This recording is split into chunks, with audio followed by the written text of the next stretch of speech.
آپ جانتے بھی ہیں محبت کا اظہار کرنا کتنا مشکل ہوتا ہے، خاص طور پہ ایک لڑکی کے لیے۔ یعنی آپ ہر حال میں ثانیہ سے چھپ کر مجھ سے دوستی کرنا چاہتے ہیں؟ جب کبھی میں نے آپ کی مدد کرنے کی کوشش کی ہے، جواب میں ہمیشہ آپ کا روڈ بیہیویئر فیس کیا ہے۔ سچ میں آپ کو اتنا ناپسند ہوں۔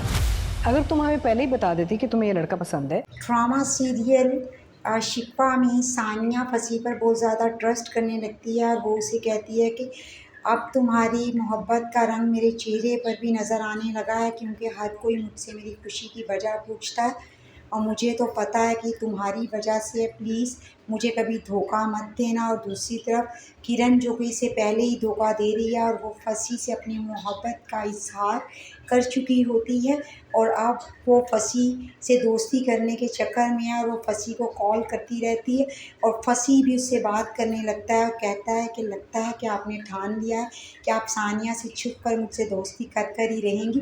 اور اس پر کرن کو خوشی محسوس ہوتی ہے کہ ایٹ لیسٹ وہ مجھ سے بات تو کرنے لگا ہے۔ اور جب ثانیہ اپنی آنی کا پتہ کرنے جاتی ہے تو وہاں پر زارون بھی آیا ہوتا ہے، وہ اس کے ہاتھ سے چیزیں پکڑنے میں اس کی ہیلپ کرنے لگتا ہے تو ثانیہ کو اس پہ بہت غصہ آتا ہے اور ثانیہ اس سے روڈ انداز میں بولتی ہے۔ زارون کہتا ہے کہ کیا میں آپ کو واقعی اتنا برا لگتا ہوں؟ میں نے جب بھی آپ کی مدد کرنے کی کوشش کی ہے آپ مجھ سے روڈ ہوئی ہیں۔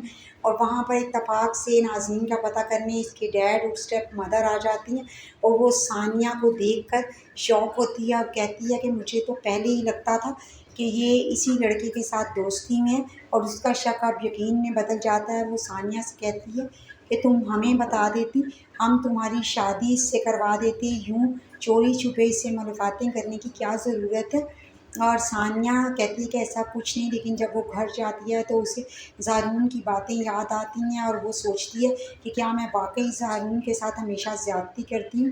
اب وہ اس سے ملنے جائے گی اور اس سے سوری کرے گی، یوں اس کی دوستی زارون سے ہو جائے گی۔ اور دوسری طرف کرن اور فصیح جو باہر ملتے ہیں تو کرن ان کو دیکھ لے گی اور ان کا راز فاش ہو جائے گا۔ ویڈیو پسند آئی ہو تو لائک اور سبسکرائب کریں۔